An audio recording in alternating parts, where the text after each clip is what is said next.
I have been in Port Hope for 10 years. And I love everything about living here. The pandemic for me has been really dramatic. There was a really tricky process in the spring for me in figuring out, can I continue to maintain a bricks and mortar storefront? By the end of June, I had closed up my studio space. Certainly as an artist and as somebody who's in a community that's been hit as hard as anything, it's been a real challenge to figure out how do you stay positive and how do you move forward. So the idea of creating a piece within a community that has input from a number of people is exactly where my heart lives all the time. When Susan and I were planning for the 90th anniversary, it was important to involve the community. Lee's project was a way for us to highlight the visual arts in our community and the history of connections in Port Hope to the Capitol Theatre. When we approached her on the project, she of course said, yes, absolutely, she'd be part of it. And that just goes to show you the type of individual that Lee Higginson is and what she brings to our community. The idea of creating a piece under the umbrella of the Capitol Theatre and that would involve a huge amount of people from the community, it was a no-brainer. It was a 1-second decision for me.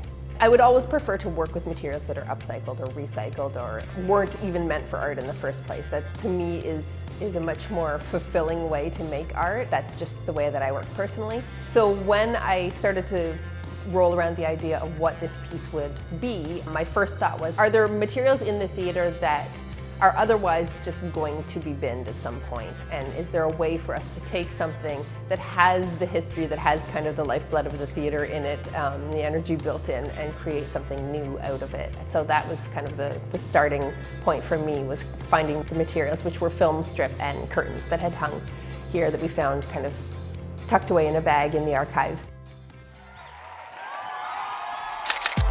When I had completed the piece, which is the bulk of the materials, there was a piece left over, and then I had a vision that a friend of mine, Carolyn Scatterdy, who has a fantastic business in Port Hope where she upcycles clothing out of found materials. I took this piece to her and she created an unveil-worthy skirt with the leftover bits of this curtain piece. Yeah, it was exciting when Lee came into the building and wanted to make use of things around the theatre and be able to incorporate, as she does, into the installation she's created.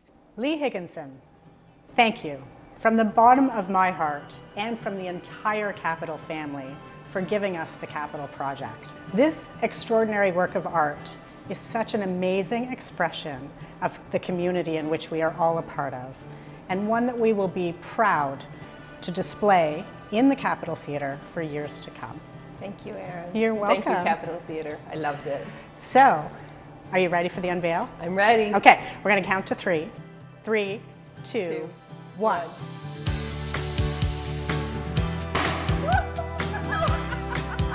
To honor Lee's project, we're creating a little treasure hunt for you to come down, take a look at the piece, and check out the legend, and see who signed the Capitol signature to be part of the Capitol Project. I mean, I was given free rein, which is an artist's dream. I knew that I wanted this to feel like a collaboration from the community, and I knew that it wanted to have kind of the fingerprint of as many people as I could get on it. What I did is I found 90 people in the community, and they all wrote the word Capitol in their own handwriting, which I then painted onto fabric, so they're all hand painted and done, and there's 90 individual signatures from 90 people in our community. So unique perspectives bound together in support of the idea that a community is bettered by its arts.